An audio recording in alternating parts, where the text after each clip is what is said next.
If you're a first-time mukog life insurance, then this video is for you. Una, kinahanglan nimo mabaw-an unsa imong needs. Kailangan ba nimo nga protektahan ang imong pamilya kung unsa man gani ang mahitabo or ganahan ka nga nakay savings para sa umaabot. Importante nga klaro nimo ang rason nganong mukuha ka og life insurance.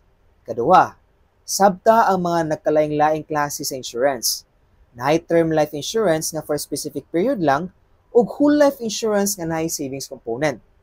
Ikatulo, tan-awa ang imong budget. Importante nga sakto sa imong kapasidad ang imong premium payments. Ayaw ipugos kung dili kaya, kay basin maglisod ka sa dugay nga panahon. Pangita og insurance nga within sa imong budget pero makahatag gyapon og maayo nga coverage. Ikaapat, i-check ang credibility sa insurance company. Siguraduha nga stable sila ug naay maayo nga track record. This way, makasiguro ka nga reliable sila ug makahatag gyud og protection nimo ug sa imong family. Lastly, ask for advice from a financial advisor's point of view because we've been through a lot of training and education to understand the value of insurance.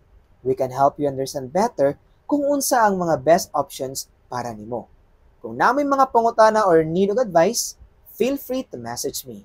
Always remember, stay protected and stay financially smart. Follow for more!